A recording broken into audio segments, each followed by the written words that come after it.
Hey guys, what's going on? Long time no see. I apologize for not having a video uploaded in the past 2 weeks, but just been busy with other stuff. I haven't really had any parts for the car to be picking away at it, so starting to get some parts coming in here and there, and start picking away at the car once again. So I'll show you the newest upgrade for the car. So there's the newest upgrade for the car. I bought a new manifold. This is an Erbrock Super Victor, and also bought a Holley EFI elbow. So I'm super happy with this elbow. My throttle cable, I thought I had to mess around with it, but it bolted right up like it's meant to be. So super happy with that. This thing has tons of ports going into it. I got 4 up front here. Comes with a map sensor, and it also comes with a plug. That way, if you're not running a map sensor, just plug it, bolt her down, and you're good. This intake manifold, it only has 1 port for it, but like I said, having all these ports, I should be good to go like that. Should look insane once I get all the tubing finally done, but you get the picture. My fuel rails, I'll have to modify them just to build new stands and everything for them, but I'd rather modify it than buy a whole nother set of rails. My fuel lines, I think they're going to work. Just screw them right back on, which is perfect. Less screwing around, the better. So super happy with that. On that note, I'm going to work on plumbing up the rad. I got to cut off the old inlet and outlet on the rad, and I'm going to weld on AN-16 fittings onto them, and then I'll plumb up the hoses and everything to the water pump, and then yeah, we'll go from there.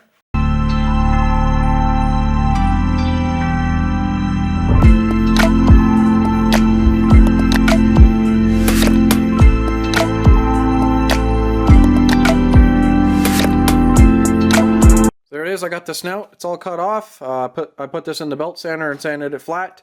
This AN fitting, it's like meant to be. It's freaking perfect, but I'm just going to go ahead and port it just a little bit because there is going to be a little bit of a restriction and a lip right there. So just going to round it off a bit. Just that way the water flows that much easier in it. So yeah, I'll get that all grounded flat and weld it on, and we'll go from there.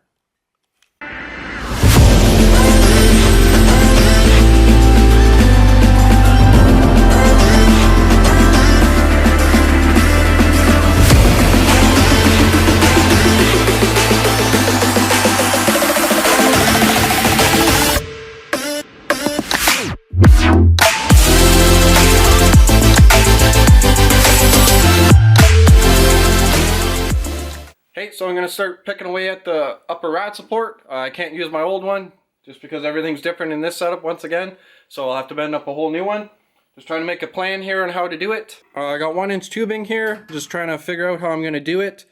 Just one single bend, I think, in the center out to each side will work. I'm going to have to modify these factory mounts. That's the mount that just sandwiches the old factory rad support in between.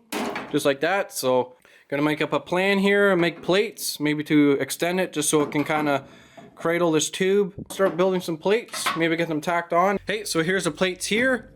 Pretty straightforward. I'm just using it to extend it out a little bit further. That way I can get the pipe in underneath and weld it to that. It's 1/8-inch steel plate, one on each side. So yeah, that's what I'm using there. I'll show you what I'm gonna do here. So my 1-inch tube will just go in underneath of it just like that. I might have to bend the plate just so it kind of wraps around the tube and fits nice, but yeah, pretty straightforward, pretty simple. So yeah, that's the next step. I'm going to grab my tubing and bend it. I'm just going to go off the same angle as the front bezel here, which was 10.5 degrees, I think. So I'll just do 10 degrees. That way everything flows, looks clean underneath.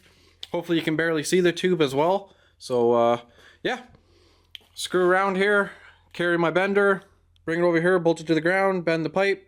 Remove the bender, put it back over there, and start welding everything up. And hopefully it fits good. And I can start building the tabs off of the radiator to fully mount it. Hey, so I got that tubing all bent. I'll show you that. I just got it sitting in there right now. But if I can, I'll show you it here, how it's going to sit. Pretty much something like that. So I'm just going to go ahead, tack it, make sure everything fits nice, and then I'll go around and fully weld everything. Hey guys, so as you can tell behind me, the rad's all fully mounted. The upper and lower rad hose is all complete, all finished. So I'll walk you through everything that I've done there now. This is what I got going on. So it's very simple, very basic, just because I do have a big heavy turbo out front, like I've been saying, trying to save weight where I can. The reason behind this being so basic. So it's just 1-inch round tubing with 0.65 wall thickness. It's just steel. As for mounting the top half of the rad, this is what I came up with. I actually had some 1/2-inch round tubing.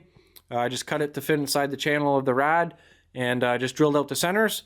So that way it actually supports the whole top of the rad, not just bolted right here. So it's nice and sturdy. Super happy with how that turned out. I still needed to put hardware down into lower half, but you guys get the picture. So yeah, that's the rad support there. Very simple, but the upper and lower rad hose. I was lucky enough to find an adapter for this water pump that already went to dash 16. So then I just had to modify the lower half like you saw earlier in this video. So everything's welded on dash 16. Turned out awesome, so super happy with that. As for the passenger side manifold being removed, I forgot to mention when I did the engine and mid plate installation video, you should have an engine limiter. So the engine and mid plate, they solid mount the motor like this, but there is a chance for it to still be twisting in and out like this. So that's when you install one of these. So this just pretty much bolts up to your block and then ties into your frame. So I'll go down to one of the factory engine mount locations, bolt it there. I built this just with leftover crap I had laying around, so it's a little bit overkill, but better than nothing. So when you guys actually commented bringing one of these up, so I apologize for leaving that out in the video, but there you go now. That's gonna wrap up the installation part of this video, guys, but we're actually gonna be heading out to Georgia this week to Lights Out 10. We went to the event last year and it was a freaking blast, so we're going there once again. So we're probably going to be en route actually while you guys are watching this video. So if there's anything you want me to videotape or see, let me know down in the comments and I'll do my best to do so. So yeah, anyways guys, that's pretty much the install of the rad and rad support and everything. It's starting to look like a proper engine bay now. More and more parts are going to have to get ordered. I want to get this intake system done and get that out of my life. That's the next step. But yeah, anyways guys, like, comment, subscribe. Appreciate all of you, and hopefully I'll see you guys next week. So, see you guys.